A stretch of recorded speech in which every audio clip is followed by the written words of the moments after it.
Mike, turn your games down. Hi, everybody. Welcome to episode 214 of Games My Mom Found. I am Mike Albertin, and who's skipping the intro with me tonight? Hi, my name is Barry Carenza. My name is Cole McGrath. I'm better known as the Electric Man of Empire City, and I don't skip my game's intro, Mike. Hi, it's Commander Lionheart again. Hello. And welcome back. And Barry, where can people find you at? You can find me on Twitter at Hog Hellfire. You could find all the things I do, like Nintendo Fuse and Premium Edition games. You could find over there as well at Nintendo Fuse and at Premium Edition 1, plus PremiumEditionGames.com to purchase all of the physical releases we put out, NintendoFuse.com for all your Nintendo news. And Emanuel, where my people know you from or find you? Find me over on twitch.tv/Commander Lionheart, where I stream a couple of games couple days a week, and youtube.com/Commander Lionheart, where we do movie reactions now. That's the sole purpose of the YouTube now. Oh, just movie reactions. Yes, just movie reactions. Okay. And we are here to talk about Infamous 2, which came out in 2011, developed by Sucker Punch, published by Sony, PS3 exclusive, and still is a PS3 exclusive, I think, correct? Sadly. I mean, you can't play it on the PlayStation Plus premium streaming thing, which used to be PS Now. I don't know what the hell happened in the past couple of months, but I went back. I hadn't used the streaming service since the change in June of last year. And I don't know, I was getting like, maybe it's for newer titles, like PS4 and PS5 titles, that I was having like very bad lag because I have my PS5 connected to an Ethernet cable, but it was not good. Like, I don't know what happened. I don't know if it got worse again because it used to be good. So, no idea. Well, this game just needs to be ported at this point. Like, just port a collection. So how does it feel to be like the one person that actually used that service? You know, it's, I don't know. It's, I mean, there's nothing like paying full price to stream an old game when you could just, buy it used at a fraction of the cost and own it. I mean, it's not like I actually do own it. Like, yes, I own it. It's just I don't want to bust out the PS3. I did, actually, for that. So we made a joke as it started off that I'm gonna now have make sense. So so for this title, I pull out the PS3, I put the actual game disc in, and I just started playing. And because this game doesn't really have much of a menu system, it just picks up where you are. And I had never played this before. I'm like, okay, never been played before, so yeah, I'm just gonna enjoy it. Little did I know that, unfortunately, somebody else, my son's uncle, who lived with me at one time, had played this on my profile, started off, played the beginning missions, and then just turned off the game and never went back. So when I started the game, I just started writing Numerai right in the beginning of the game. And I'm like, okay, we're in Numerai. I'm like, they're talking about the beast coming. I'm like, well, that's weird. Like, all right. Did I forget something when I first played this game? I don't remember. And yeah, it was very strange it wasn't until after I beat the game that I realized, like, a week later, that I skipped the entire intro of this game. That's the Yeah. I mean, that is, I think it's funnier that you didn't realize. And you have a new, like, I'm curious your thoughts now on the beginning of the game without that predetermined, because you mentioned like the beasts, you were confused. Yeah, obviously when you play the intro, you know the beast and you know everything going on and why you're in Numerai. But just being dropped into it, like, what were your thoughts without that knowledge? I mean, I knew the game took place in Numerai. I just had thought that, okay, the end of one, beast came, or the beast is coming. He left Empire City because Kessler told him to, and he's just here. And I'm like, okay. And we're supposed to go meet a doctor. I'm like, all right, this is a little weird, but all right. Like, am I forgetting something from the end of the first game? Like, that's what went through my head. And that's how I took it. I thought I was just missing something like that. I didn't think much about it. Interesting. Well, that just shows you that the game is still playable and the story you can get into even without that beginning part. Yeah, it does help, by the way. That beginning part makes a lot more sense. Yeah. But you can play the game and you figure out enough and just kind of go from there like I did. I don't recommend it at all, but you can do it. Do not recommend it. If the game that you're playing doesn't have like a main menu where you can just like press continue, load game, new game, etc., just make it, and it takes you straight into a gameplay. Make sure to like let me check out new game first. Like, hit the pause, hit new game. Let's see if this is actually the start. Oh wait, no, it has cutscenes and Kind of It almost a wasn't- recap of what happened in the first game. I also saved constantly, and never once did I think about going because the only way to do new games, you have to go to where it says save game, and then you can do new game. Mhm. It kind of reminds me of those days, and I'm dating myself, when you would rent the game from like Blockbuster, and it was a cartridge base, and it would have like someone else's save on it, and it was like, ooh, like you gotta get to pick up their profile if you want. Like the first time I played Mario 64 at home, it was rented from Blockbuster, and someone already had like 50 stars, and I was like, oh, cool, and I'm running around areas that I have no idea what they are, levels of, like lethal lava land and stuff, and I'm getting myself killed. I'm like, wow, this is tough, what the heck? And I finally decided, you know what, let me just create a new save file and start over, because, you only have like a weekend, so it's like, oh, maybe I should just pick up and try and beat the game. But that's what it kind of feels like it's like a throwback. That's a good way to put it, though. Mm-hmm. It was interesting. I mean, I don't recommend anybody play the game like that, but I certainly don't recommend it was, yeah, I did go back once I found out I missed the entire intro. I did go back and play it yesterday or the day before, and it was actually really good. I really liked it. You sound surprised. Like, wow, who would have known the intro to the game was actually good? I thought it was going to be garbage. It really helped me. I'm like, okay, this makes a lot more sense how they got here, why they left Empire City. A really cool moment where you fight the beast. I'm like, all right, damn it, I wish I would have played this at first. But now you Again, have an interesting story. I do, and I had fun. I think that's it. I mean, again, you can play this game without knowing shit and still enjoy the game for the most part. So. You could just start the game at the final, question, like the final morality question. That should just be the start of the game and go from there. Oh, See how yeah. you do. So I should ask for both of you, when's the last time you guys played Infamous 2? Like, Barry, when's the last time you touched this game? Oh, when it came out. When it came out, it was one of those things where I hadn't played Infamous 1 yet because I didn't own a PS3 until 2000. I think 2009 is when I got my PS3. It was the last system I didn't get like at launch, and no compelling games for me. So I was waiting. And I remember when Prototype came out and Infamous came out, and they were kind of like, almost like sister games, like they were very similar. And I was like, well, I have a 360, maybe I should play Prototype. I never wound up doing that, but when Infamous 2 was coming out, I'm like, all right, now's the time to play Infamous and Infamous 2. I'll play them back to back. And so I did get to play it around 2011 when it came out, and I fell in love with it. Like I loved the first one. I loved the second one even more. And I think going from 1 to 2 helped because I was already like emotionally attached to the characters. I didn't have that, years of waiting. The story was fresh in my mind. But after I beat it, I didn't touch it again because I was waiting for, Infamous 3. And I'm like, oh, I can't wait to see where they go. And then, Second Son came out, which I played and I loved, but it wasn't Infamous 3. And I was really disappointed by what they said the canon ending was, because I really wanted to see the Infamous 3 that was in my head after beating Infamous 2.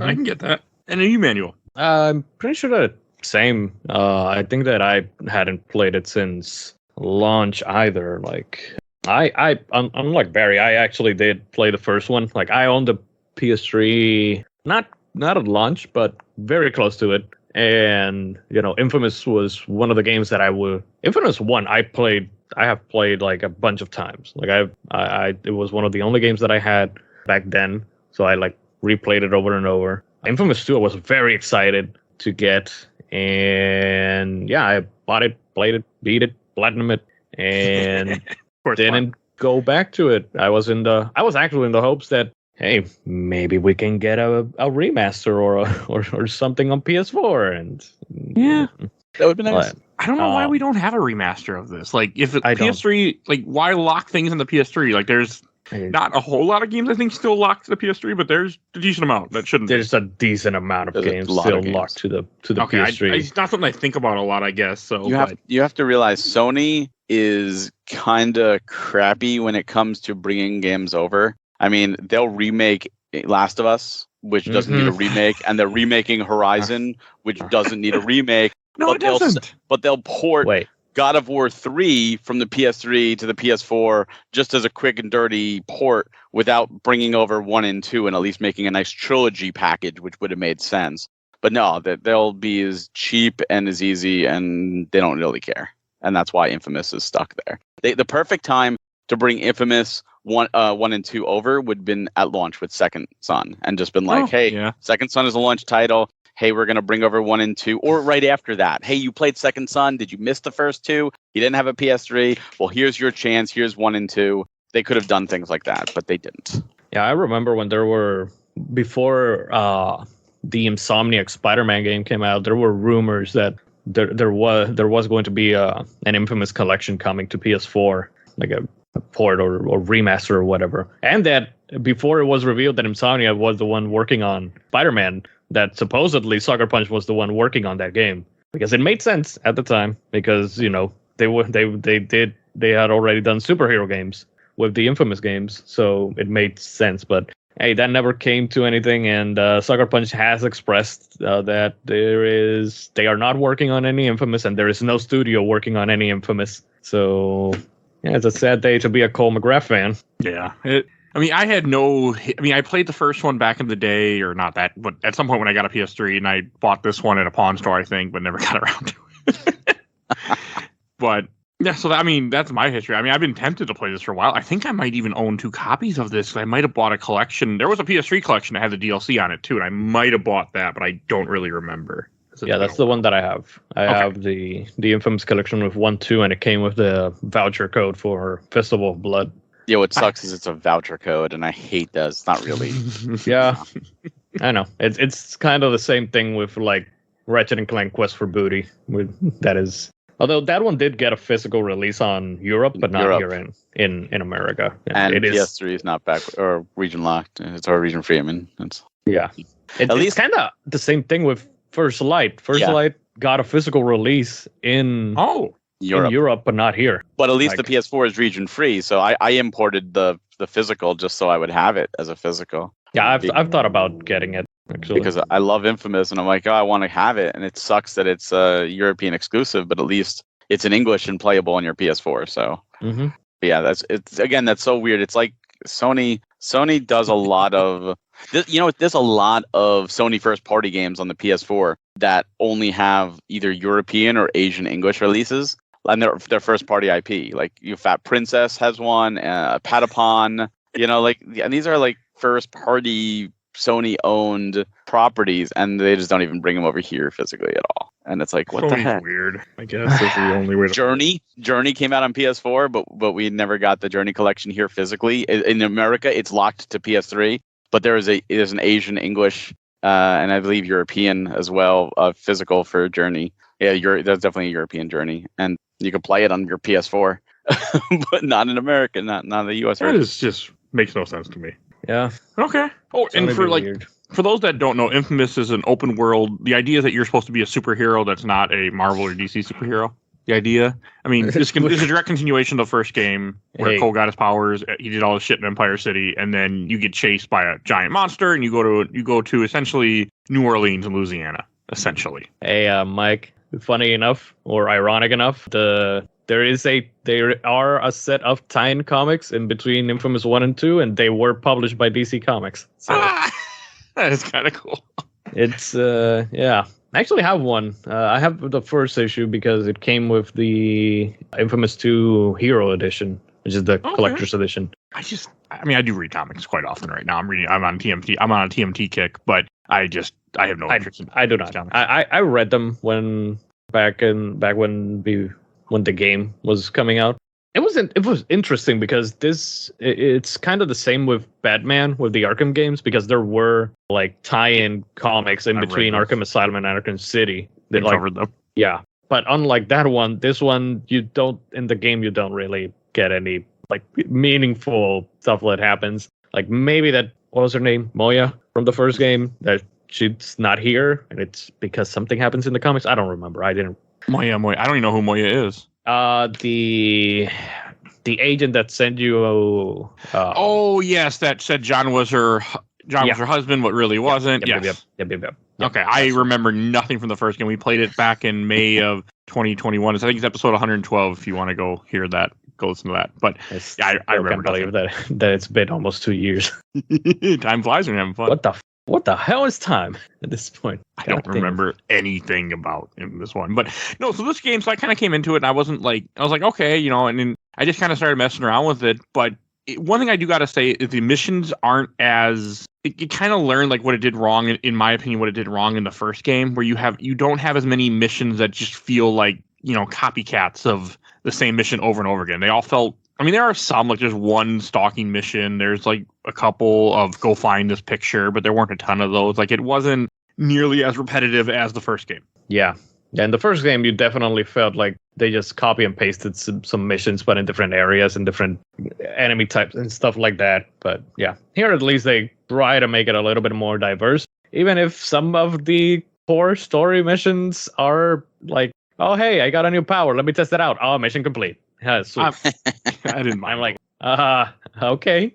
It was a tutorial mission, duh. Yeah. If even late in the game, like mission number 33 or something, you're still doing like a tutorial. I also find it interesting that the whole main enemy of this game is just a conservative asshole, conservative hypocrite is what you're really is the way to put it. Yeah. Because I think that's kind of what they were going for. I mean, he seemed like he would be someone that would fit in the conservative group. The idea of that's kind of what they were going for. So he's a Southern gentleman that is completely a hypocrite, that is just a terrible person too. Mm-hmm. So I just thought that was hilarious to me. Like they're going for that stereotype. Hey, Mike, keep your politics out of my video games. Video games are not political. No, I'm being careful how I worded it, but I mean that's what they were going for. They were going for that look. Because he's religious too, and he's using religion as, in this case, this character is using religion as a fake thing. Like, oh, this is why you should follow me. Yeah, pretty much so. I really liked it though. Most villains are evil though, right? Like a really evil man. Like, yeah, we usually. He was villains. A good villain though. He was. His boss fights were kind of cool too.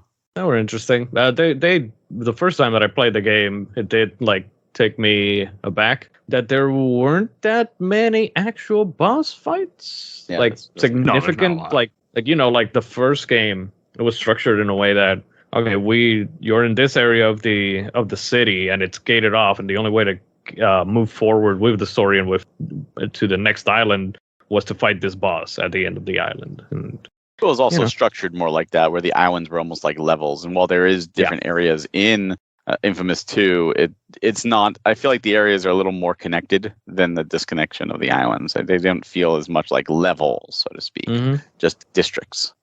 Yeah, that was kind of surprised me, because you have the first part where you're kind of on you have the bridge that's down, but later on as the game progresses, it really is that. The other district is right now. It's just on the other side of this place you're already at once you get to Flooded City, which I did not like the Flooded City. Oh, Flooded City was the worst. Yeah, I wonder why, because you're an electric man that can't swim. Flooded City was the least favorite part of the game. And the levels, the missions there were really boring too. It was so weird because it was the third area you went to. So you have this rise from the opening that you missed, Mike, but rise from that adrenaline opening. Then you have, your first two areas that are just building and building.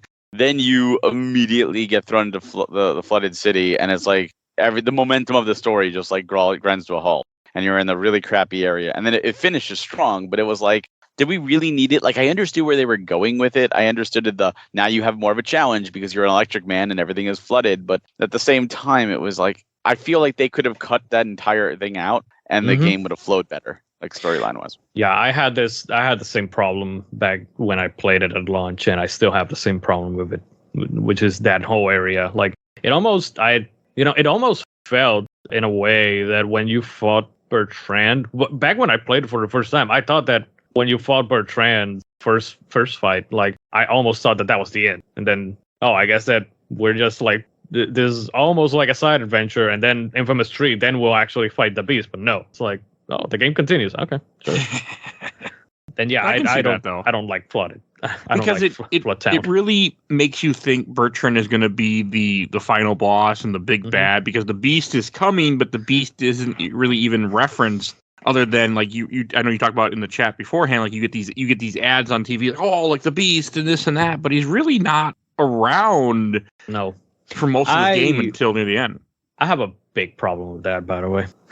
I have a very big problem with that, because they could have. The beast was supposed to be the focus of this game. Yeah. And, you only actually meet him and learn his true identity and all that stuff. Like, what, 2 missions before the end? And I almost feel like they could have like made this whole. So I don't know. Spoilers, I guess. That's fine. No, we can spoil. That's fine. The game came out over 10 years ago. For the game. So it turns out that John from the first game, who we were tracking, he supposedly died. He didn't die. He got consumed. He became Mr. Manhattan, basically. And, he's the Beast. And you meet him. Cole doesn't know that he's the Beast in the mission that you meet him when he shows up. And I was like, this time around, I was like, it could have been cool if they would have played around with the idea that Cole doesn't know, like right off the bat or anything. Like maybe do a couple missions of him showing you what is happening and like even if he would be like suspicious of like, wait a minute, I saw him die or something like that, but not make him reveal himself as the Beast immediately. Maybe could have had. Actually, you know what? We could have done with having John take the place of Nyx as the evil. That would have been cool. Like have then this you wouldn't guy have your sexy evil lady and sexy good lady to help you consider if you're going to be good or evil. God, That's what they were going for. So That's what they were going. Yep. Well, yeah, see, now I like your idea about the Beast thing. Now, for me, I loved the concept of the Beast. I love this giant thing, takes you out in the beginning despite however powerful you feel you are, beats the shit out of you. And then I love the looming danger of like when you pause and you see where the Beast is coming towards you. And I like when he's getting close, you could see him over the horizon fighting the military and stuff. I love that.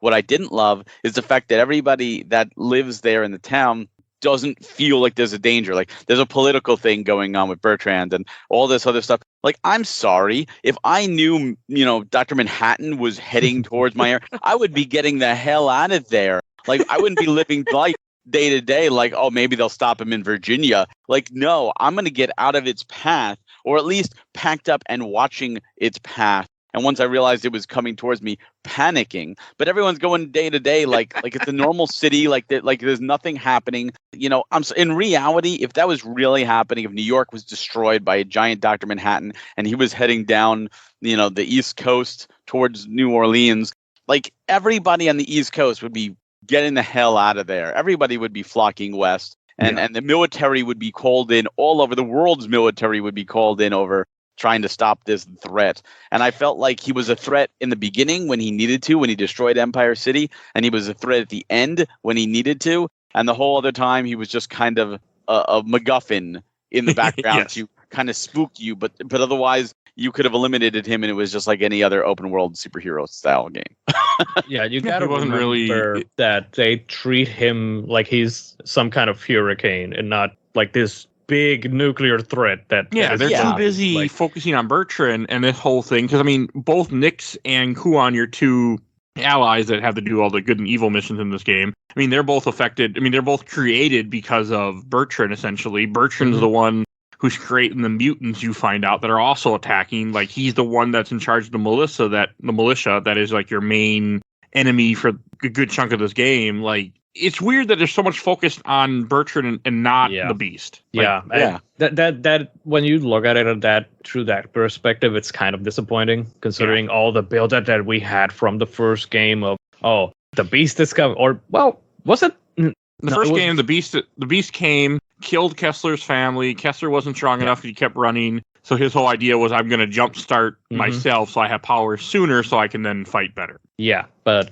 I don't know. It was. Like, since I did have to wait all those years in between both games, it was always like imagining, what this game is going to be and how you're going to face the Beast and stuff like that. So I guess at the time I just took it for granted of how the game was made. But now looking back at it, it is kind of a little bit disappointing that they didn't go a different route. Like, but not to harp on the game that much, because I do still like this game a lot. But I do believe that the story this time around isn't as airtight as the first game.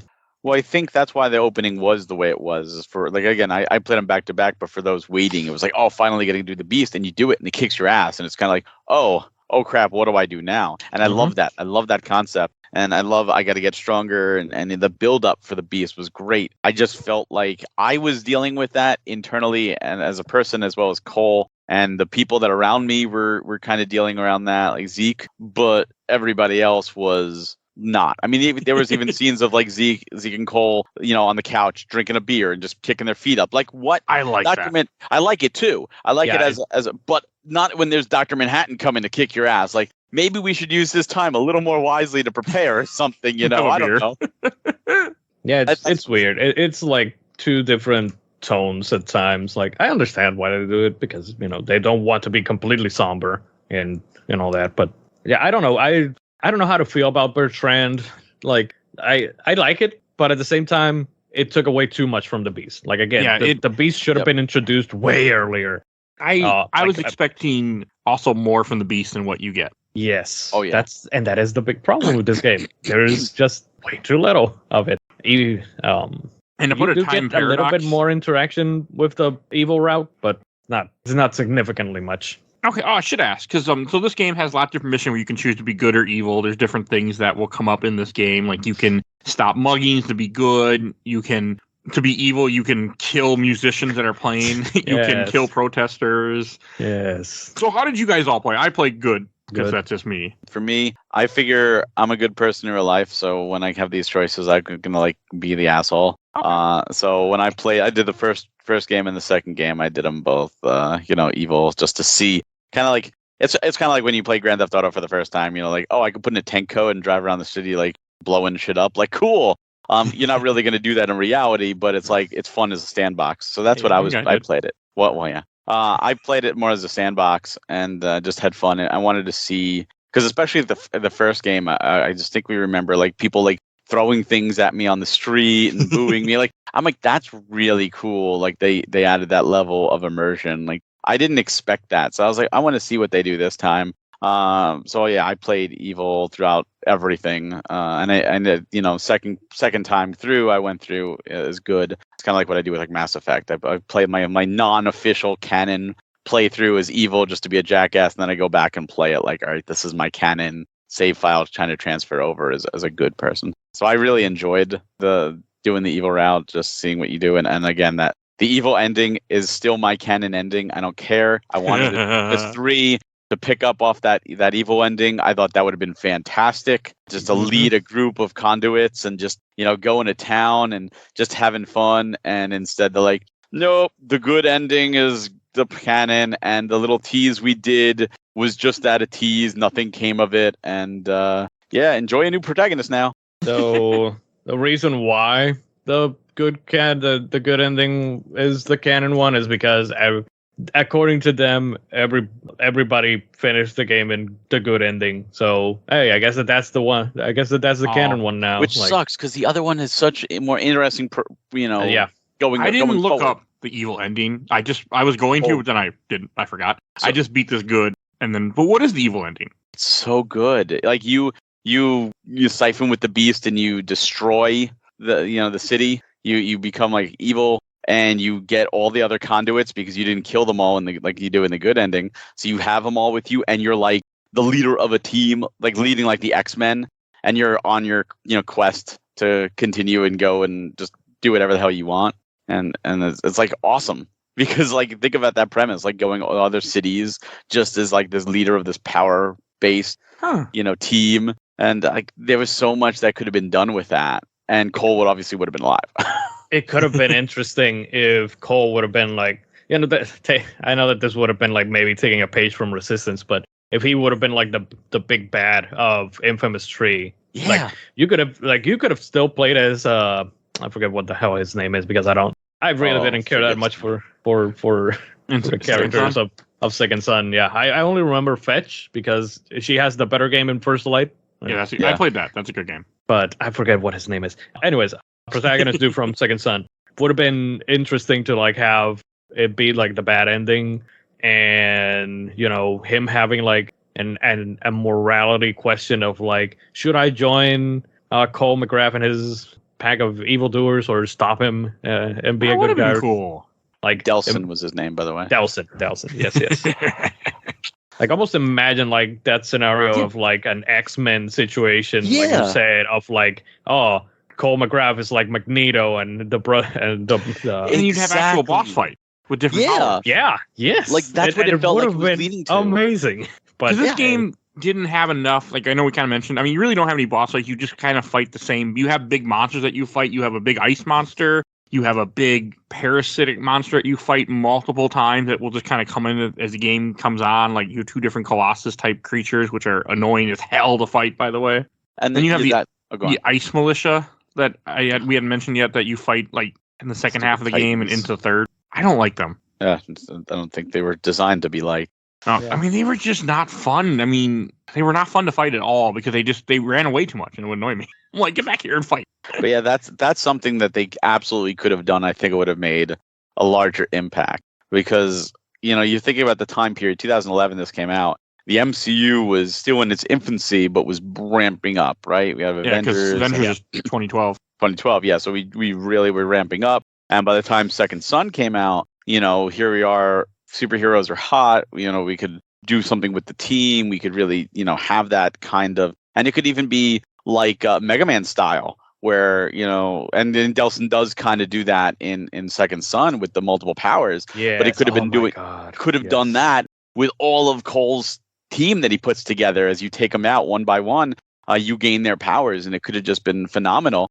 And that's really where I was hoping for, something like that, something to build off of that. Because then when I watched the good ending, I was like, yeah, but it doesn't have the same gusto. Like, I'm sorry, it just kind of feels meh, like in comparison to the other ending. Yeah. And that's what I wanted. Like, the other one let me hype. The other one had my mind racing. What could Infamous 3 been like? The other one was like, the good ending was like, well, that's the end of the Infamous series. Like, what are they going to do from this? Like, oh, I'm magically back and I'm fighting another politician. Yay. Like, it's not as interesting. And I feel like they wasted away. And that's why Second Son suffered. Because I had to do something else because Infamous 2's good ending didn't leave much to go from. Also, in the ending, did he only kill the conduits then in this city? I'm guessing. Well, Delson wasn't a conduit at the start, right? People still had the gene. It was just only the ones that were activated, I think, would get killed or got killed. Okay. Yeah. Because I know he cures the plague and does all that kind of stuff, but I was kind of confused what was actually happening. I was like, oh, okay. I think it was only active because if it killed everybody that even had the gene, Delson would have been killed. Like they. Okay. Yes, I was wondering because I'm like, I know Maybe. Delson's a conduit, and I know he's in the next game, and I know the game takes place after this. So I was confused. Or- Like, how is he alive? Again, maybe it's just what you were saying initially, that it's area based, because I think that in the end cutscene, like they show like they Zeke saying like, oh yeah, people who didn't even know that they were conduit, they were dropping dead, and like people were like crying and stuff in the end cutscene. So But then it maybe might was have just been area based. Okay, that would make more sense technically. I mean, because he is just using the little RFI transmitter thing that the MacGuffin that you were trying to get all game, that essentially he powers it up and then uses it to kill conduits. Yep. Yeah, Okay. that would make sense. But still, it's just one of those things where you're still murdering people either way. Yeah. You're not ending this game as a good person. No, you're still killing innocent people too. You're just killing people that you're killing it doesn't work either way. And the beast dies either ending too. I guess it's more the needs of the many outweigh the needs of the few type of thing, Yeah. because you're saving the plague, which everyone that's regular has it, and the majority of people aren't mutants. So See, now one thing you didn't get because you did the good and you only did the good, is in the evil ending. When you do that, you have to fight Nyx, because I like that whole switcheroo where they switch the evil person becomes the good and good be evil. So you have to fight Nyx, but then you also have to fight Zeke. And when you fight Zeke, they fight each other, and you knock Zeke down, and Zeke's like shooting at you, and you have to slowly hit him with a zap, and he drops, and he comes back a little bit, and it pauses. Like the game literally will not let you just spam the button. Nope. You have to sit and marinate in the fact that he's pleading for his life and pleading for you to stop this, and you're slowly zapping the life out of him. It is gut wrenching. Yep. They make you eat that. Yep. That moment when I played it for the first time was. Yeah, that was the hardest part of being evil, because I'm like, really, please don't make me push this button again, but the game makes me push the trigger, and I'm so sorry. I didn't want to kill you. Even though you were an ass to me in the first game, I still felt you reached yourself. He wasn't an ass in the first game. Well, He was just he had a Riku syndrome. Let's call it that. Riku syndrome, I like that. But yeah, so you didn't play that, so you didn't get that emotional scene. And it is like it's one thing to watch a YouTube video of it, but it's another thing when you actually control it and you have to push those buttons. Even if I wanted to be evil, I couldn't have been because I just didn't care. Like Nyx, I didn't like Nyx at all in this game. I didn't like her character. Yeah, I didn't like her character either. I liked her powers, but I didn't like her character. Her powers were cool. I did like when she like puts people like some kind of like oil and you light them on fire. That was cool. Mm-hmm.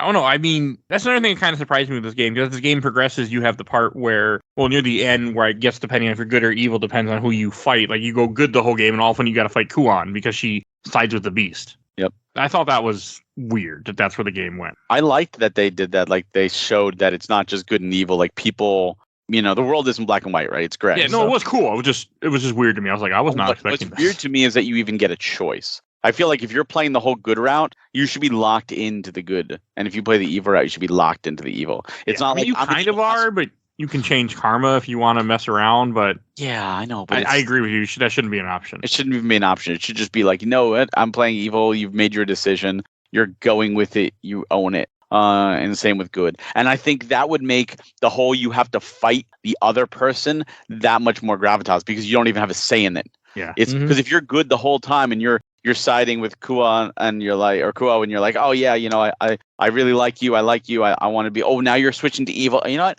I can see your point. You now want to survive. You don't want to die. I don't want to die either. So let's do the evil route and follow you.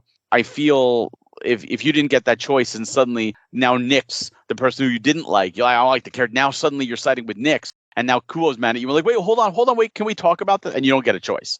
Now you're locked in. I think that would have had way more of an impact than the color-coded blue on the left and red on the right. Wonder which one's good and bad. I agree with you completely on that. Yeah. So, I feel like it's not perfect. The game's great, but I feel like these are like little things looking back on that I feel would have been cooler if it didn't just paint it. And of course, Second Son literally takes that to the next level where everything is blue and red. It's literally, this is good, this is bad. What do you want to be? I'm curious about Second Son now. It's worth playing. I enjoyed it. I actually own 2 copies of it on PS4 because I didn't know. Why do you keep owning 2 copies of everything, Mike? Well, a lot of times it's like 360, PS3, Steam. Well, that this is makes a case of it was a buy 4 get 4 games for $20 at GameStop for PS4, and it was like get 4 $10 games for $20, and I'm like, okay, I need a 4th game. And I'm like, do I own Second Son? I can't remember. I don't want any of these other garbage, so I just grabbed Second Son again. That's when you get home, you realize you have it, you go back to a GameStop or even a different GameStop with that Second Son and say you bought it, it was a double, can you trade it out for another $10 or under game? Nah, you just put it on the shelf and forget about it. Okay, well, that's what I do is I exchange it for another game I don't have. I don't really collect physical anymore, really. I don't even every so often I walk into a GameStop and if they have really good deals, I will buy stuff. Like I just bought Watch Dogs Legion for $5 in the tin case. Will I ever play it? Highly doubt it. But it was, I think maybe it was $10. It was 5 or 10, but it was in the steel case. I'm like, that's awesome. I gotta grab that. So the Second Son is definitely worth playing as his first light, but it's one of those cases where they tried, and I think that they were trying to do is I think they were looking at Mass Effect and trying to mimic Mass Effect. Oh boy. Good and bad. You don't like Mass Effect? Oh, I love Mass Effect. Okay. The last 15 minutes of Mass Effect 3 is what bumps me down every time. Oh, I'm okay. Yeah. RGB. Oh yeah. Well, they I'm had really okay with it, Andy, but that's a different podcast. I never went back to the Citadel DLC. Like I should, and I know I should because I've heard that it's absolutely great. That's what I heard too. The thing is, there's so many games, man. There's just so many I know. games. That's why I never got around to this game for. God, I've owned this game. I want to say, well, no, I know I owned this game for over 10 years, easy. And I just finally picked it up, this past week. The only reason why this game's even on the show is because Mike Hughes he's like, you should put Infamous 2 on the show. I'm like, all right. And that's the only reason why this is even on the show. And hey, who's not here? Mike. Because he hadn't played it in years. He went and played it. He's like, fuck, this is making me motion sickness. So he's like, I'm done. I adjusted the camera rotation because I do think that it has to do with like the motion blur, and there is no option to adjust the motion blur or anything like that. So not yet. This is too old. Yeah, this is before I think is Last of Us one of the games where they really start doing that and putting in a lot of more like accessibility things. I don't know. I don't remember what the first. I know like PS4 era. and onward, you start getting a lot more accessibility options, which I like Oh, yeah. because it's just good to have. Like if you can put it in there, especially without much trouble, like you should, like give people options. Yeah. Always options are good. No, I can agree with that. I get more motion sick now, as an adult than I did as a kid. And as I get older, I feel like certain things do trigger that type of dizziness, that vertigo. I mean, also in 11 years, we all have gotten probably bigger TVs. That's Yeah, another Because they're thing. cheap Yeah. as fuck now compared to because that was one of his comments. He has a brand new big TV. I played this on a 40-inch, I think, but I also wasn't that. I was kind of because the way my basement is set up, I wasn't that close to it. Yeah, well, I didn't even factor in the size. But I think he has like a 60 or 70-inch TV now because they're dirt cheap. They are. I mean, I used to sell TVs. I used to work in electronics in 2009. I'm like, fucking A, even a freaking, I remember a 32-inch was like $300, $400 when I bought it on sale. And now I look at it, I'm like, yeah, you can get a 70-inch for $500 or $400 sometimes. Like, TV repair shops used to be a thing. Now it's just cheaper to throw it out and buy a new one. yes. I still have my old broken TV in the garage because I haven't wanted to go pay to get it recycled yet. Exactly. What's funny is after revisiting Infamous 2 and just having fun with it, I'm like, all right, now what do I do? Just for my own self, what game do I want to play? And what's funny is I decided to put in a game that is very, very, very, very similar to Infamous 2. And I didn't realize it was so similar despite having, people are saying negative things about it right now because I think it's based off the demo. But it's, Let me guess, Forspoken. yeah. And I'm enjoying it. I did the first strike of Infamous 2 the week that Forspoken came out because the game just reminds me a lot of Infamous. Like, Yeah. I thought Oh, you did it it because is. of this show. I mean, also because of the show.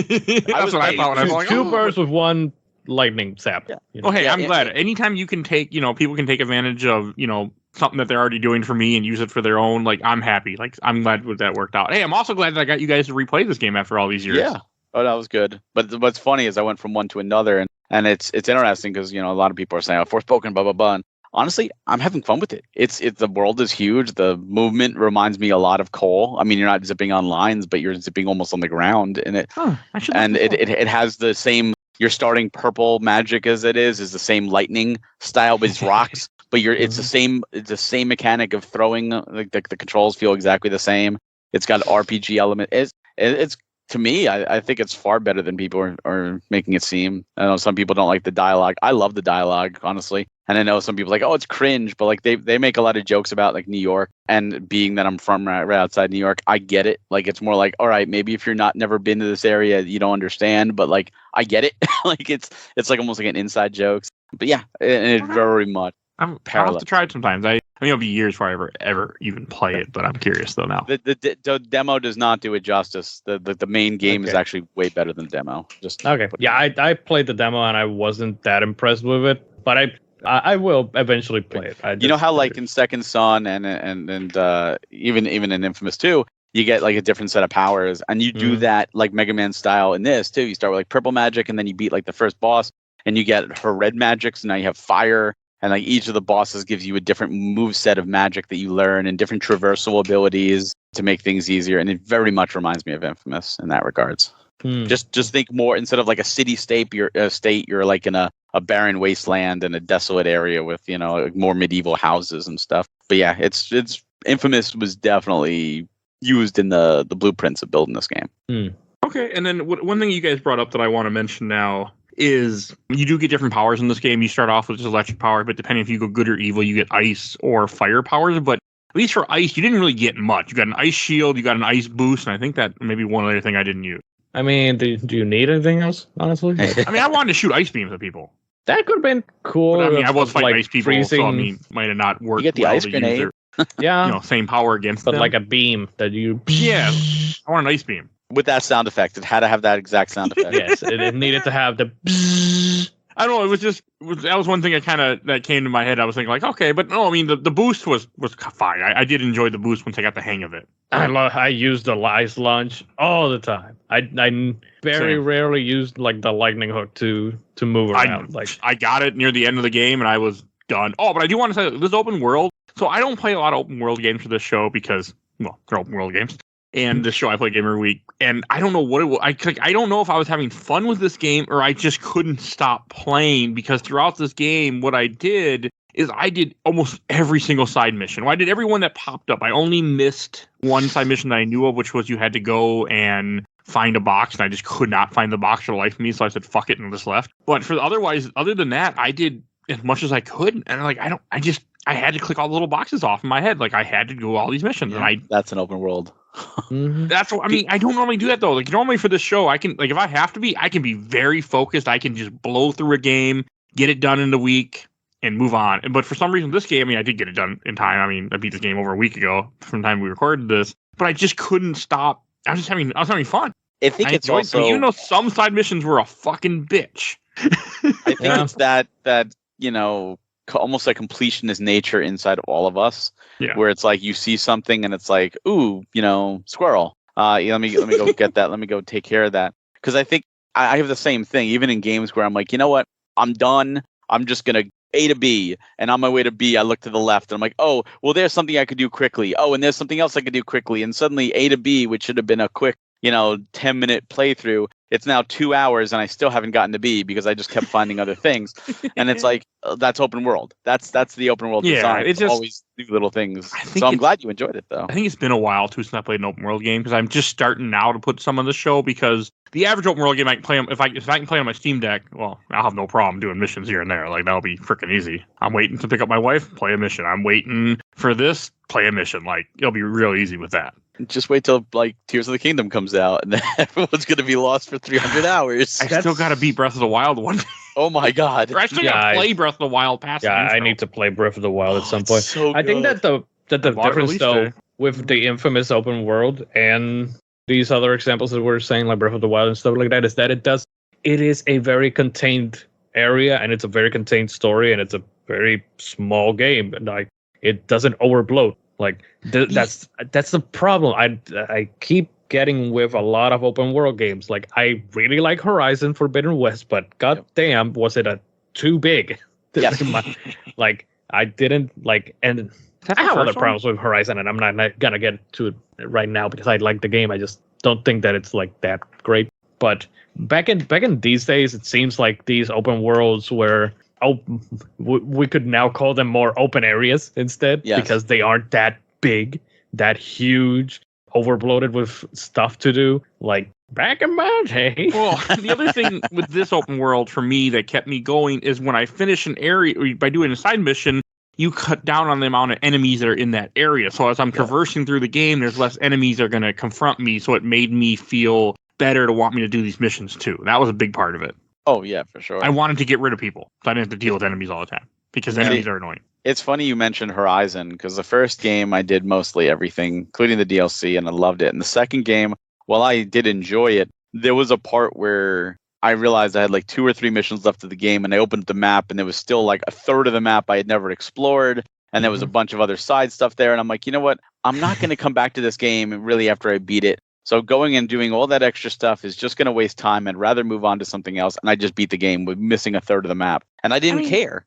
Yeah, like, it was too much. Well, I mean, that's how like with this game, my mindset was I'm going to do as many side missions as I want to in the beginning. And as soon as they open up, I do them before I did a main mission. Because I'm like, every game I get to a point where I'm going to say, fuck it. I don't care, and then I'm going to go beat the game. So I want to do as many side missions as I can beforehand, so I get more of the game, and I'm stronger by the time I finally finish it. It's just like RPG. Like when you start an RPG, and especially when there's enemies out there, you fight every enemy in every room to get as strong as you can, and then after like 5 hours into it, you just start skipping things. You're like, I'm strong enough, goodbye. Like, I don't want to deal with you anymore. I'm done. Oh, there's room, there's 4 enemies here. Like in the beginning, like, 4 enemies. So think of the experience and the stuff I could get. And by the end of it, it's like 4 enemies. God, I hope I don't have them attack me. God, I just want to get through this. And that, I mean, I get that way with games a lot of time. And I was surprised that, like, this is a game where I never got, like, really tired of playing it, which was also strange to me because I just ran out of things to do. I mean, so I could have, I guess, went for the dead drops, which I didn't. So because I skipped tutorial missions by accident, I didn't know, like, every so often I see a pigeon on the map. I'm like, what the fuck is this? The game never explained to me. So I'm like, well, I don't know. And I look back and be like, I might have actually went for some of these dead drops had I known what they were. That's part of the experience you had. You know what? I still, even though the story didn't make a lot of sense, I was really confused and felt like the game was missing something.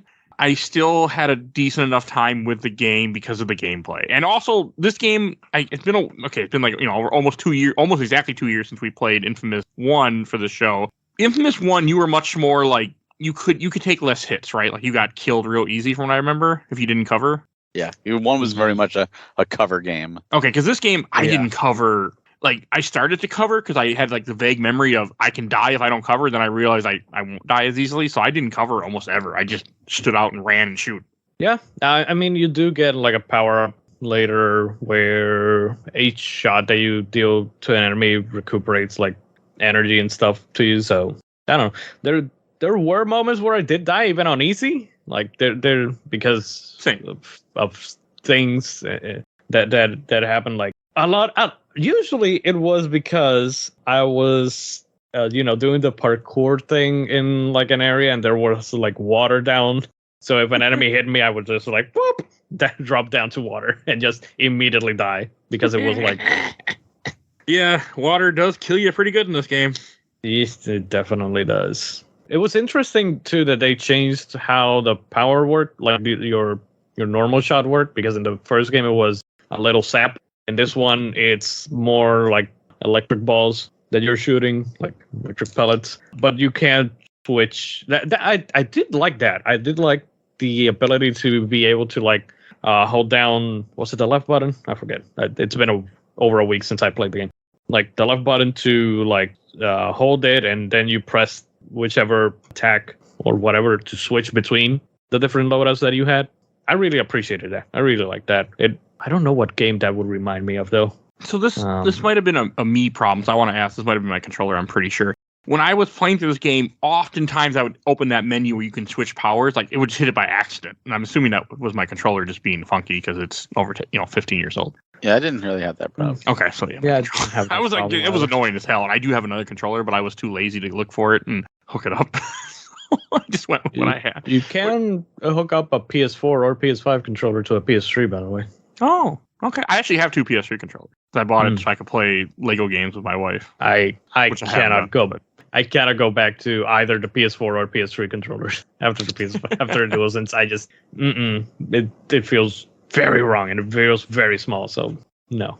But yeah, I like the ability to like very much like Ratchet and Clank type of situation where you like can swap on the fly. I just wish you didn't have to pause in between. Like you could just hit a button.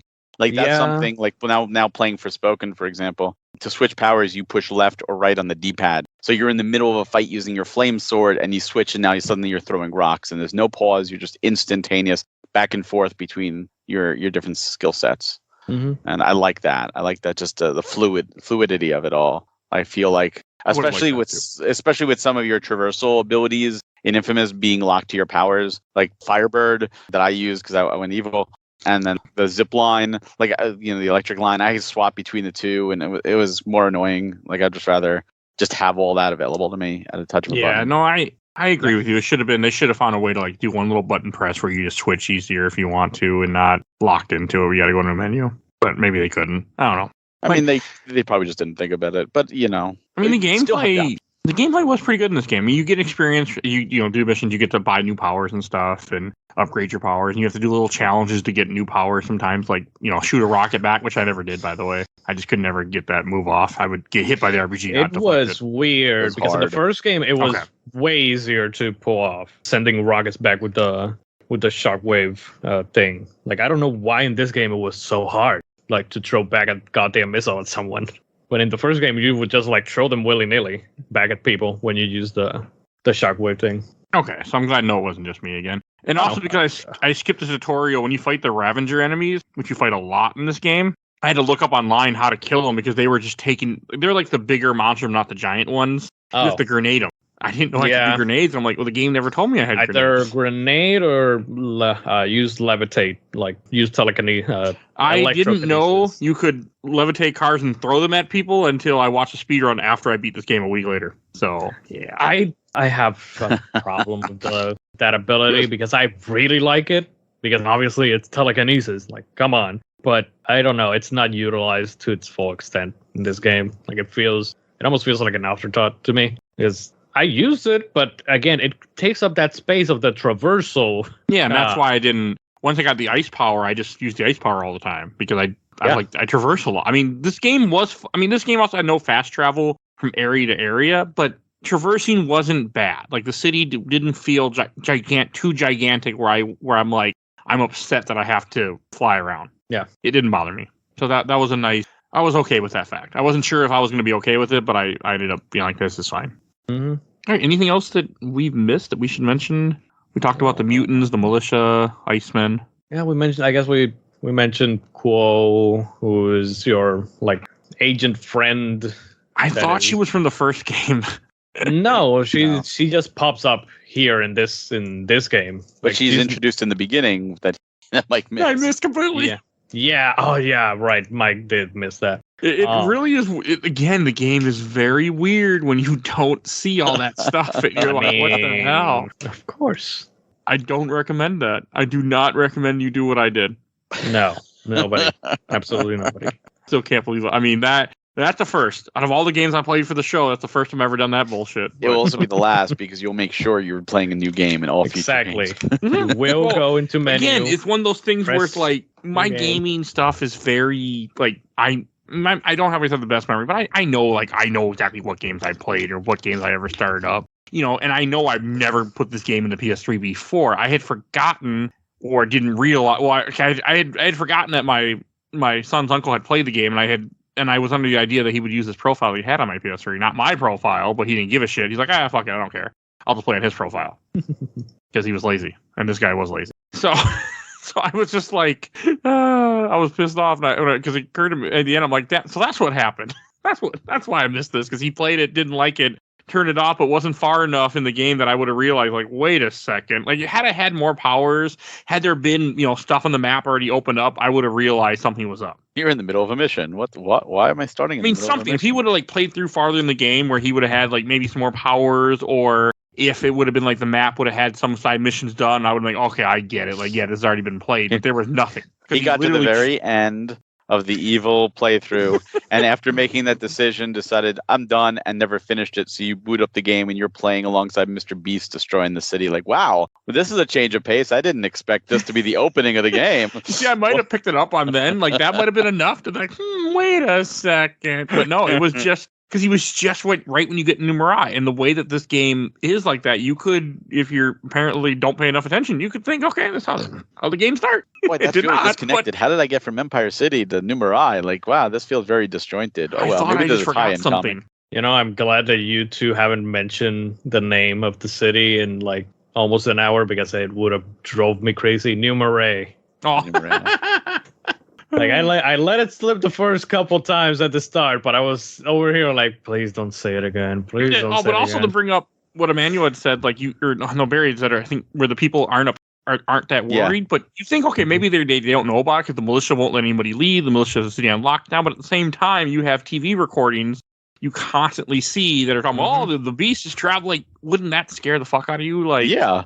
I mean, see if there were no recordings and like only you guys were getting like something, a pirated broadcast or something, so you guys know. But like in the first game, there was these snippets of like news, but mostly there was like that one conspiracy guy that was like doing his pirate radio thing. And I get if somebody didn't believe that, but it's freaking like CNN News telling you, yes, the East Coast is getting destroyed by a monster. Fake news. Yeah.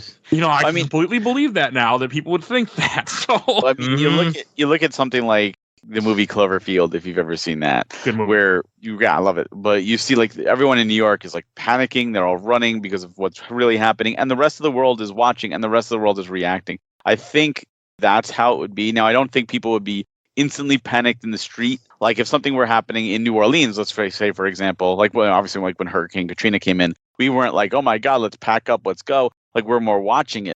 But if it was, something like this and it was heading straight towards wherever you were located and you knew it, like once you realized its path, you're like, oh, I'm going to be in its path. You would get out of Dodge, and that's just reality. Or you won't. Maybe you'll be one of those people like in Florida that would be like, "Oh, hurricane, that's no big deal. Category 18 hurricane, like I could stand it." Oh, well, now I've got impaled by a tree. Oh well, I guess that was on me. you really have to wonder. And again, there will be people who will stay behind, but the mass amount of people will panic. And all it takes is one person to panic to create panic with everybody else, because humans are copycats. Mm-hmm. Go into a mall right now and with a bunch of people and just go, run for your life and just start running. People will be like, huh? And you're going to see people start running. And once the second person starts running, the third will, and the fourth and the fifth, and suddenly you just created mass panic. And you'll be running too from the cops. Oh yeah, obviously you would get arrested for creating mass panic, but this should be a mass panic situation. Even if you can't get out, even if they're locked in, you would have people like fighting, like let us out, like trying to push past barricades or whatever. Mm-hmm. Because your choice is either to die by the beast, die by the militia, or get through. So you have a 1/3 chance of surviving. But if you stay and do nothing, you're guaranteed dead. You might as well roll the dice and take your shot. And I also completely can believe that there's a giant plague happening everywhere, and no one do anything about it. I completely believe that now. No one's wearing masks either. Yeah, completely. Hey, you know what is funny? Maybe in 2011 I would have questioned that. Like, wouldn't people be paying? And I'm like, no. After 2020, I'm like, yeah. You know what? Completely believable. Nobody would give a shit, and nobody would. There'd be a certain people that do stuff, and a lot of people are like, nope, I'm doing nothing. There were people in the first game though that were wearing like masks. Makes sense. There's a freaking plague going around. I mean, I think it's genetic or like blood related. I don't think it's air, but you don't know. I mean, it doesn't hurt to work. But yeah, no, it just after everything with COVID, I'm like, yeah, people would not like. I will never. I have actually never used that phrase. Avoid it like the plague. I don't use that phrase anymore for some reason. I don't think anyone ever does. Like, yeah, we won't avoid it. We just would go accept it. I've had COVID 5 times now. Like, okay.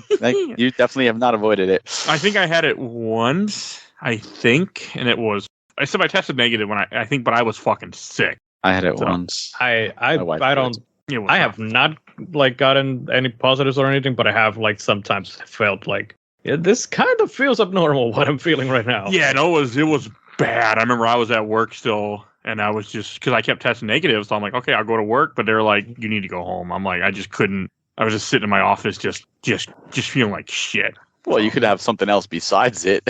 Yeah, there are other diseases. If you feel sick, you should be at home. Period. I had no sick time, and I was I just hid in my office instead. Oh, that sucks. They sent me home one day. They're like, go home. And I'm like, all right, will you pay me? I'll go home. Will you pay me? No, I work from home, so it wouldn't be a matter. But yes. But going back to the news reports, I did mention in chat when we were going through it that I really liked that the whole portraying it as an actual real event and stuff like that, with the actual live action news reports and using this footage from other stuff that has happened in the world and things like that. But still, it was pretty cool. I liked it from the first game. I liked it probably more so here. I did too. I agree. It really added to the tension of the beast coming, and and at one point we got to say, you shoot a freaking nuclear missile at the beast. Yes, you do. Okay, so how did Zeke get his hands on that? I know that he was militia had it, undercover apparently. as militia, but did nobody else in the camp notice? I mean, I'm thinking all the chaos of what you're doing, of killing you're killing the militia constantly throughout this game. Yeah.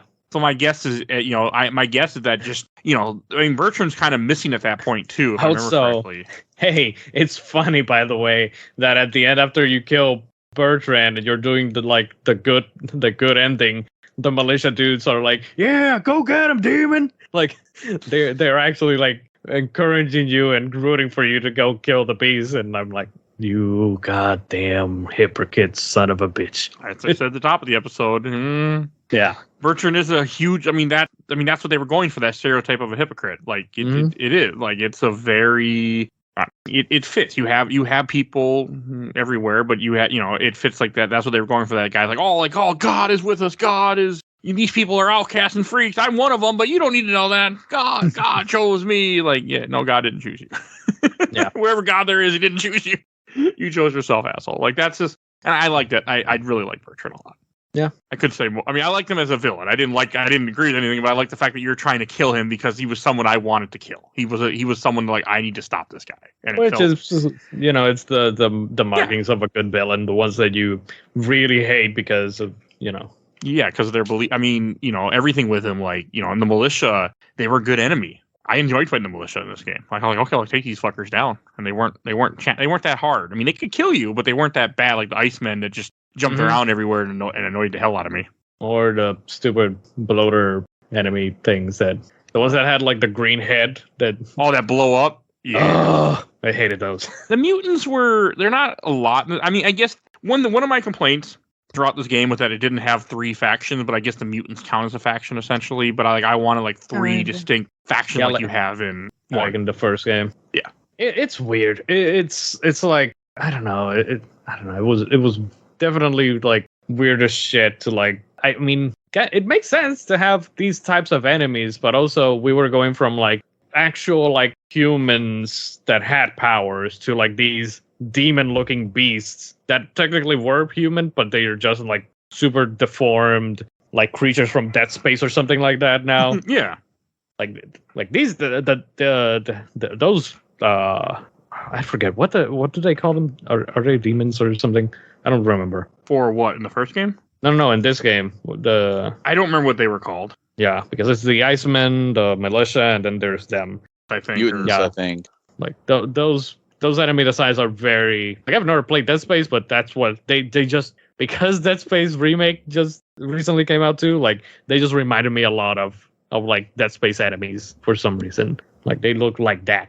Like I don't know. It was weird to go from like normal humans with guns and shit to superhumans, and then these freaks, these freaky dingy things that are. I don't know. It was weird. Like especially compared to the first game. Find out that Bertrand's just making them all. Mm-hmm. Like you find out like a couple quick things I want to say that we haven't talked. Like Kuan's whole way she gets her powers was or Kuo, whatever her name is. She's locked up, and then Bertrand experimented on her, and then turned all these people into ice people that get locked in cells. You have Nyx who got her powers because Bertrand essentially used the same type of like bomb that made Cole get his powers, but he surrounded a bunch of people around, and she was on the outskirts, and then he just blew all of these people up to get it and got powers. Yeah, like it's just like it's dark. It was cool, but dark as fuck. Like okay, like this guy is just. I was surprised. I didn't think he was going to be a villain throughout the entire game. At first, I thought he's going to be the first district villain, but then he becomes like the big bad for so much. Yeah, I'm surprised. What I want to add with that, I think there's trying to think anything else I want to say. There's a couple things I think are in my head that I want to say. Oh. One, like, because I didn't know why you were collecting blast shards everywhere. I was really confused. Like, why are there blast shards in this city? There was no bomb that went off because I missed the intro. So you're collecting. I mean, I collected tons of them, of course, because I mean, it was good. I mean, they help. I didn't get the. Are they random or there's a set amount of it in this game? The blast things. I'm pretty sure that it's a set amount. Okay, just so like first game. God, I can't imagine going for the platinum trophy for that. It wasn't that bad. I think you get a power that shows you what you're missing, right, or something later on. No, the power is that it in the radar it shows you like when you did the radar. Oh, if you're near one or not. Yeah, it shows it on the edge of the map, so it would like you would always like know where there is one technically. Oh, okay, so that wouldn't be as bad then, I guess, to try to go through and get them. Yeah, it's way easier than in the first game. Okay, I won't go for any platinum trophies or any like I went through my phase of achievements, but like I when it comes to collectible stuff like that, that's the end. I will not go for stuff like that. I can't. I cannot go for. The thing about this game is that it has like multiplayer trophies. The servers are still up, so there's multiplayer for this game. There's not multiplayer. There's UGC, which is the user generated content, which is it was to create like your own missions and have other people play them and stuff like that. But there's not actual multiplayer. Okay. It would have been dope. Never did that. Would have been dope to have like this could have been. I know that they shut down that game recently, or not recently, like maybe a year ago. And I don't think that nobody really actually remembers it. But Spellbreak, it would have been if they would have done like a multiplayer, it would have probably been like something like that. I don't know. Okay, I didn't even know they had that user generated. That's cool. I mean, I would never have played it even back then because that wasn't me. But that's cool that they were trying something different. I was gonna say like if it had fucking like multiplayer deathmatch, that's just ridiculous. No, that would have been incredible. No, this was more like because Little Big Planet was such a big thing back in the day.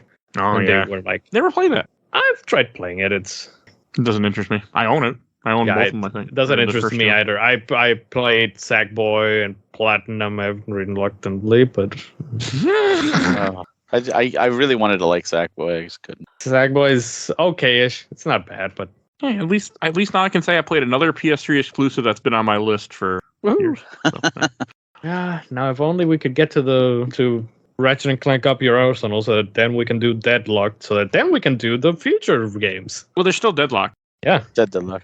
I just What about I don't know. Size I Matters? have Did you no. do Size Matters yet? No. I've only done the first 2 Ratchet and Clanks, and I'm like, yeah, and that was back when Mike picked them, put them on the show, and I don't know. I Don't really forget have. Secret Agent Clank too. Oh. I have little interest in Ratchet and Clank series. It doesn't do great for this show, and I have to play them. So when you have both of those things, I don't want to play something. So, or any last things to say about Infamous before we go on to questions, comments, or memories? I got a few, not a ton, but I got a few. I'm just gonna say I think it still holds up, which is always a good thing. It sucks when there's a game you remember being great and you go back to it and you're like, oh, this doesn't hold up anymore. Even without some of the accessibility options, it still is a great story. Great gameplay, a lot of fun. If you've never played it before, I do recommend playing the first game first because they do tie in storyline wise. But if you're unsure about whether you want to go back and get a PS3 or because it's locked, but you like the concept of Infamous, give Second Son a try because it's pretty much completely different. You don't need to play the first 2 games to enjoy Second Son, and then if you like that, then you go backwards. Okay, Second Son will probably be on the show next year. I think it's time I do Second Son. I do Second Son / First Light and do them both in the same episode. I would do a mini on First Light just because, and then gotta get more content out. First, yeah. I don't know. First Light isn't I played it's First longer Light. than Festival of Blood. I played Festival of Blood also, which we'll be doing. I'm gonna say it on here now, so I'm forced to do it. I'm gonna if everything goes right, my plan to do it this year in Spooktober as a mini. Yeah, for Festival of Blood is like very short. I beat it once. So First Light's longer. So First Light was good. First Light's really good. And it's because it's the best powers in Second Son. I've never played Second Son. I just played First Light because it was short. I like Second Son, but it's such a step down from Infamous 1 and 2 for me. I know Mike loves Second Son, so I'm curious because it's again I bought it early on because of PS4 exclusive and I have yet to play it, so I'm trying to fix that. And the series ain't that long. Might as well finish out the series. Yeah.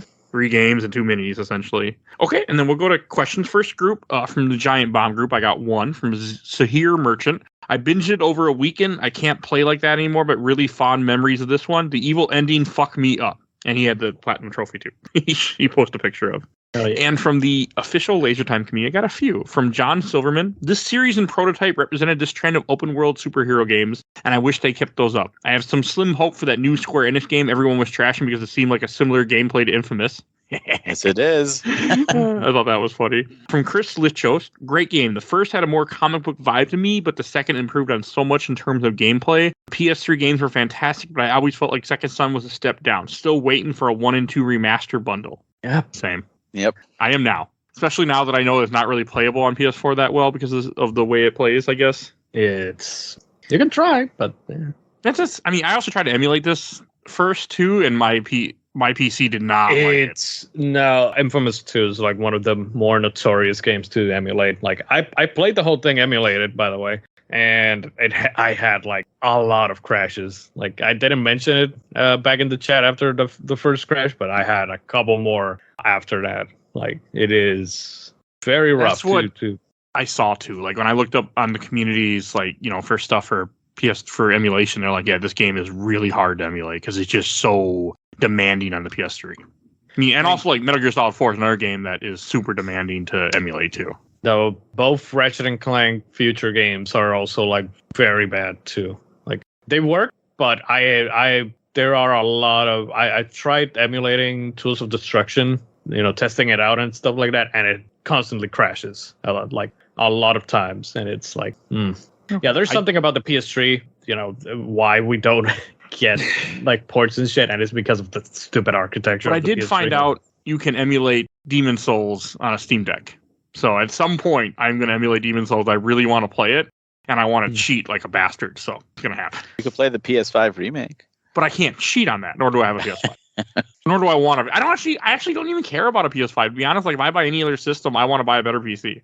Yeah, to be honest, I have to no I wish interest. I wish that they would like put a lot of more games on PC from the PlayStation catalog. coming. I know, We're gonna get but, to a point. But the problem is that we're not getting like the Ratchet and Clanks or the Sly Fine, Coopers, who needs stuff that like series? that. I really want to smack you if I. Hey, what about Sly 5? Did you want to get Sly 5 on PS5? Sly is dead. It wasn't Sly. Actually- Sly Sucker Punch also. Yeah, no, we're not getting it. Yeah, I don't know. At some point I'll buy a PS5 probably. But I have no interest right now. In it? I'm just not interested. I I've mean, been enjoying mine. I don't know what to tell you, man. Like, there's some games, but you can also get them elsewhere. Like, there's not really. Final Fantasy 16 is coming. Yep. Yeah, I used to care a lot about Final Fantasy, but I don't like playing on PC. Like, other than Final Fantasy 14, that's it. Otherwise, I play everything console. Yeah, I used to be like that. I'm the same. all right, I got a couple more to read from this group. Michael Irving. I loved Infamous 1 and 2. A friend and I would always choose the opposite side when we played it together. He was usually good and I was usually evil. We more or less played them at the same time and usually stop around the same time too. He ended up getting bored of Infamous 2 and I ended up beating it for him. I may have also collected all the shards for both playthroughs. I was really happy that finding them was less difficult. And last one from this group, Tom Pollock. I still have my messenger bag from the deluxe edition. The statue broke years ago, but it was a need at the time. Oh damn! I have the statue like behind me. Oh yeah, I can see it. Yes, And we're not on video, by the way. For those just imagine it. I'm imagining it behind you. or just watch a stream. You might see it. I'm assuming it's on the YouTube videos, right? No, because it's like two above me, so Oh, so it's not visible. Yeah. I just don't do. I should do camera one day, but that's not nothing. All right, and from the last group I'm going to read, I watched the entire Overblood Super Replay from Wesley Nicewainer. I personally love Infamous 2. The story was engaging, never felt dry. The good and evil choices make each playthrough feel different, and the multiple endings make it worth playing more than once. And from Isaiah Bailey, this game is a very messy story and drops the ball hard with the amazing setup of the beast from the first game. Like, it's not good at all. Only part I really like with the twist at the end where the good lady aligns with the evil route and the bad lady aligns with the good route. Gameplay, though, is a definite improvement. The ice fire abilities were a great addition. From Jeff Titchell, I loved it. Numerous was a fun setting. The super abilities like the storm were fun, and I enjoyed playing through it twice. But to some of the critical points, yeah, it was kind of the same, and the beast was a little underwhelming. But honestly, it did exactly what I wanted. Cole kicking ass, fun abilities, and Flood Tom was the first time I felt like a character seemed deep. Having these people been through enough, I enjoyed enough to buy the DLC, which was meh. I'm guessing that they're talking about Festival of Blood. Yeah, I should read the other part, what he said. He also put... Okay, but leeching all those people at a concert to get the trophy for taking 100 lives or whatever was chuckle-worthy. The game was meant to be played for another hour or two, and I just ran with the vampire thing, thinking it might have been a 30-minute DLC. Okay, I don't remember the DLC at all. I just know I played it once. I played it once, like years after. I remember that you're a vampire. That's about it. It's installed on my PS3 still, because I've been waiting. Because we were supposed to put it on the show last year, I think, or it might even be 2021. It was supposed to be on the show actually, but then it didn't happen. So yeah, it's been sitting on my PS3 for a while.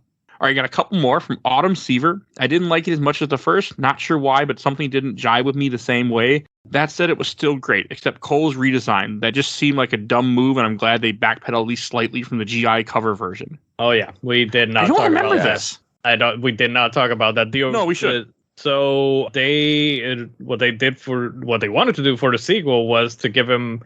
They changed his design like radically. Like it almost didn't look like the same person. Like it wasn't just like, oh, they added a set of hair to Cole. No, he just looked different. Like he looked more like Nathan Drake than Cole for the sequel. So I forgot this. Like I just looked up. Yeah. So if you're curious, if you're listening to this, pull out your phone and Google. He does look way different. It looks so different. But then they got backlash and people complaining and stuff like that about it. And, they went back then to the original design. It just makes more sense. I mean, why would you change completely? You see, I didn't care because at the time that they would have done this, I hadn't even played Infamous 1. I didn't even have a PS3. I don't think I even had a PS3 right away. I got a PS3 randomly off a guy, but I don't remember. I don't know if I had it. I definitely didn't have it when Infamous 1 was out. But yeah, so I just didn't give a shit. But okay. I completely forgot about that. So that's cool. Somebody brought that up so we can mention that real fast. Yeah. I had no problem with this design in this. It was fine. But I maybe had a problem with the old one.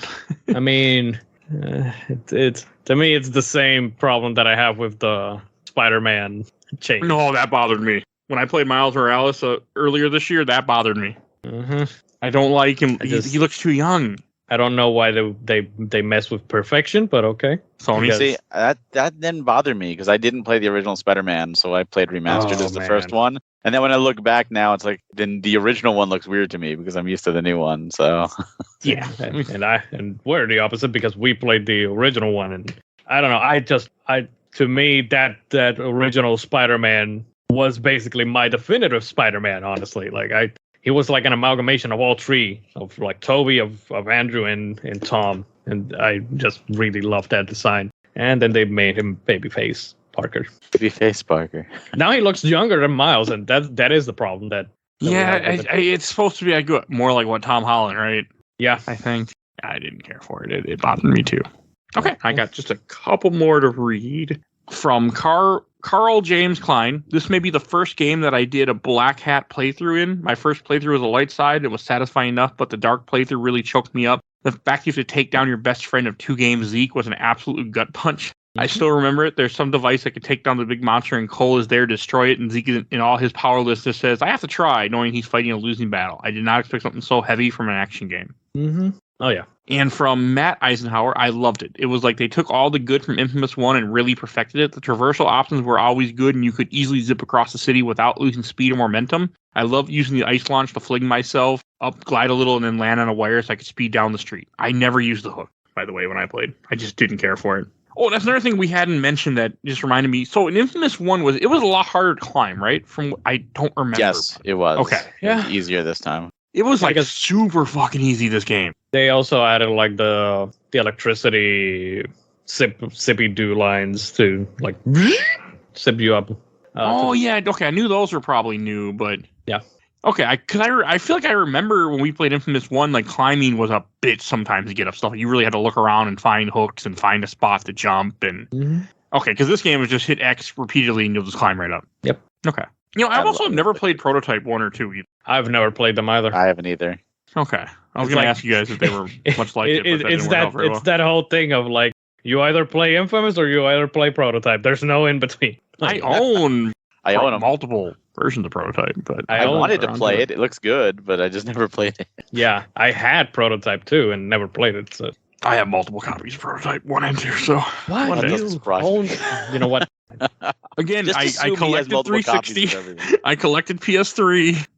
I would read behind games. See, that's fine though. If you have a 360 and a PS3 version, I have that too. I've got I've got multiple. Yeah, but then I also have the PC version that I bought on Steam too. At least they're different consoles. That stuff I understand. It's when you have multiple copies of the same game on the same system. Like, multiple copies of Prototype 1, but that's because Prototype 2, the version I bought came with Prototype 1 for the same price, like $5 on clearance at Walmart. So that's why I have but no, I usually don't try to buy multiple copies of the same game on the same system. I buy them on different systems, different consoles. Yeah, because at the time my 360 wasn't, all my 360 games were in a bin in storage. And I would buy stuff on PS3 going, okay, I'm going to play this because it's access. If I can get it for cheap, and then I would play it, then put it in the bin in storage.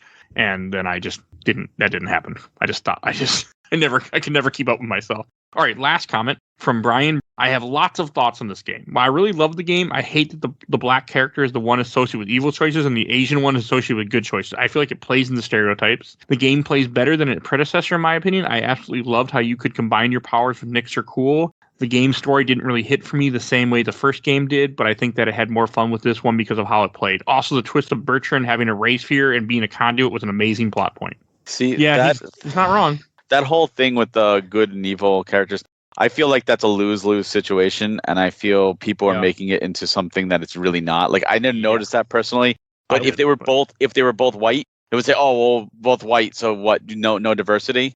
Oh, but you made the black one bad and the Asian one good. But then again, remember they swap at the end, which actually shows that everybody could be both things, which is true. Everyone can be both things. I think if you're looking at it that way, you're already skewed and you're looking for problems that don't actually exist and you're making problems, and that's a problem. Because it's like, oh, well, you killed the black guy on the street. Well, therefore you're a racist. But I killed 5,000 billion white people, Asian people, and Hispanics, and that's okay. Like that's going to happen in a game like this. You can't you're going to just kill everybody. You can't pick and choose. So the fact that they made a main character black and a main character Asian and a main character white. And it's like, hey, they're trying to diversify, which is cool. Don't look at good and evil, because even though they were quote unquote good and evil, they still hung out together. They still interacted with one another. They weren't against each other. They were trying to deal with a real world situation to them the best way they could. None of them were really good and none of them were really evil. In fact, the game showed that the world is actually gray in terms of what you decide. But again, this sounds like this person's honestly just trying to reach for something that's not trying to reach. Does nothing. At least that's my opinion on it. All right. No, amen, brother, amen. All right, now bring us to our last segment, Shelf Stacker Box. And Emanuel, why don't you go first? Yeah, I'm debating there. If it were my rating system for movies, it would be like life is good, but it could be better. But there's none of that here. But man, I agree with what a lot of people said in the questions and stuff. This game plays way better than the first game, so technically it's better in the gameplay department. In the story departments where I have my qualms and my problems and stuff, you know how much I love the first Infamous story. Like I loved the whole that episode. The whole the future Cole coming back to make the present Cole be stronger than him and stuff like that. I really loved that story a lot. And this one, there was a lot of potential and there was a lot of expectation, and it didn't quite live up to it. What we got was fine. It's just that, like I said, life is good, but it could be better. It could have been something more. It's good, but it could have been even greater than it already was. So, yeah.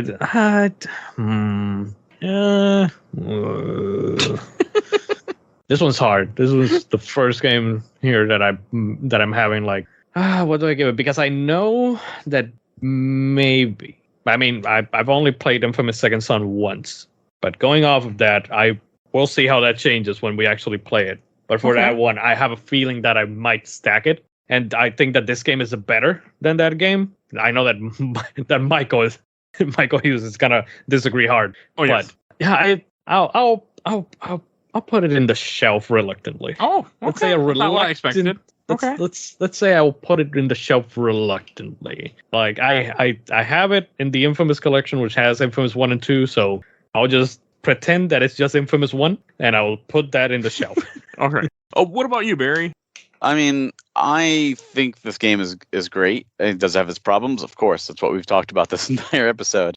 But it also has a lot of good. It's not something that I'll probably play again anytime soon, if not ever. And that's not a knock at the game. That's just there's so many new games coming out, and I like to play new experiences versus reliving older experiences a lot of the times. That being said, I do think it deserves a spot on the shelf. And it's one of those that I think that, if you're just feeling like almost like that comfort food, like I just want to replay something or have some fun in a game that I do enjoy. I think it's a pick up and play, even if you don't want to go through it all, just the Grand Theft Auto style of just having mayhem and just running around, and the way movement feels so fluid and so good. It's exhilarating. Like just that's almost like almost not therapeutic, but it just works. And I think that's a reason to revisit. So for me, while I may never play it again, I do think it's worth a playthrough, and I would put it shelf. Okay. I'll go last. Because I don't really know how I felt playing this game. Like, I didn't stop playing it, but I don't know if I really enjoyed it. I mean, the story makes a lot more sense once I realized I missed it, in part because I'm an idiot. But I'm going to put this game in the stack, because I don't really have an interest to go back. I don't even know how much. I did everything. I don't know. I'm just going to go in the stack because it's not something I really have any interest in revisiting, and I don't even know if I had fun or if I just felt like I had to do stuff because I don't know. It's a really weird situation with this game. Like, I couldn't tell if I was actually enjoying myself or I just was getting that dopamine hit from completing missions, and I had nothing else. And I'm ahead of the schedule, so I was okay with just spending time just doing something in the game. So yeah, it's gonna go in the stack, but I am glad we did finally play it. I'm glad that it's finally beaten and done on this show. I think that the thing is that, we now have a technically kind of better game to latch onto, superhero game to latch onto in Spider-Man. Oh, yeah. Like, I think that one is more replayable.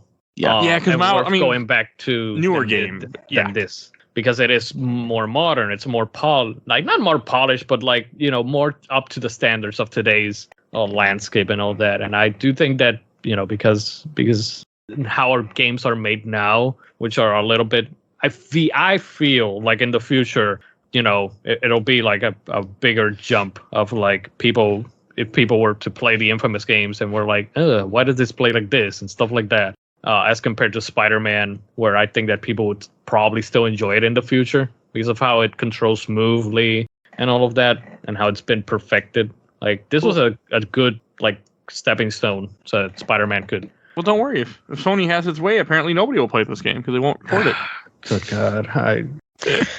I'm just going to say I love Sony games and stuff, but the companies, like, to me, all three companies. I know that people like to just rag on one of the three or two of the three, and no, I brag on all of them. They're all like equally as bad in their own ways. Each and every single one of them. Like, that's why you should support indie games, baby. I completely agree. I'm the least like Nintendo, I think, just because of their pricing structure. But yeah. Okay. Nintendo's very retrograded too, like with how they handle, backwards compatibility and stuff like that with games. And I don't know. They're really good with backwards compatibility, though. I don't know. They could have done a virtual console for the Switch. They absolutely could have done a virtual console, and I do wish they did. But I'm sure they have something else planned. At least they have the online apps. Which I have a virtual console on my PC. That's good enough. So I will give them that their consoles are easier to emulate. Yes. All right. I think that's yeah. Oh, and I should say what I'm going to be playing next week. Next week I'm playing another game from this era. I'm playing Call of Duty Modern Warfare 2, the 2009 version. So you can listen to me talk about that. A game I have interesting feelings for. Because it's Call of Duty. All right. And Emanuel, where can people find you at? Hey, people can find me a couple times a week over on twitch.tv/Commander Lionheart, where I do my weekly show First Strike, the show where I sit down to play the beginning of old-ass video games. This week I am doing, what was it? Mega Man X Command Mission, Brutal Legend, Sunset Overdrive. I don't know. One of them. I'll be doing a couple of them. I'm also still playing through, as of the time of the recording, Resident Evil 4 for the first time because of the remake coming soon. But people can also find me over on youtube.com/Commander Lionheart, where we have movie reactions now. We've been doing Indiana Jones and the Raiders of the Lost Ark. We got John to watch that for the first time. We did Muppet Treasure Island. We did Treasure Planet. We did Atlantis. We did Harry Potter and the Chamber of Secrets. There's new movies like movies. Black Adam, Glass Onion, Fast 9. Lots of movies. Right. Movie reactions. Lord of the Rings. Lots of movies. I want to cover Lord of the Rings really bad on this show, but this is an undertaking I'm not willing to take it. Just prepare for 3-hour 3-hour movies and then 6-hour discussions about. Yes, that's why it hasn't happened yet. God, those are long. And Barry, where can people find you at? You can find me on Twitter. You can find me at Hawk Hellfire. You could find me also every other Monday at 8:30 p.m. Eastern Standard Time at Nintendo Fuse Podcast, which you can find at nintendofuse.com or youtube.com/Nintendo Fuse. And you can find us on Twitter at Nintendo Fuse. And then you could also find me over at Premium Edition Games, where we release high-quality physical releases of digital-only titles. We've got a bunch of games in stock at premiumeditiongames.com, a few more up for pre-order, and we're very close to announcing 2 new series of titles for both the PlayStation and the Switch coming out soon. Look forward to them this spring or even sooner as we wrap up the final bits and bobs for our latest presentations. You can find us on social media at Premium Edition 1 for Twitter and Premium Edition Games everywhere else. So definitely stay tuned and check out for new releases. All right. And if you enjoyed this episode, you want to hear Infamous 1, episode 112, as I said earlier. Also, you can find everything on Podbean. We have over 400 other episodes of this show. So go check out our gigantic catalog. We do comics, movies, TV shows. We do all sorts of content. So you can find everything there. Also want to give a shout out to my awesome intro and outro courtesy of Helena at Hell Hash Fury. And also want to give a shout out to my buddy Bill Tucker, who did the MC movies with me, started his own podcast, A Gamer Looks at 40. Definitely go check him out. And if you want to support the show, we do have a Patreon. You can donate $1, and we have polls every month. The current poll this month is Scarlett Johansson movies I have never seen. You can vote to see which one we're going to cover. And those choices are Other Boiling Girl, Under the Skin, The Perfect Score, and Her. I've never seen any of those movies. So you get to vote on that. We also have a Discord. You can join our Discord and chat with us, so please go do that. And please follow us on Facebook, Instagram, Twitter, and on YouTube. I think that's everything I need to say, so we will see you guys all next time. Bye, everybody. Bye. Have a good one.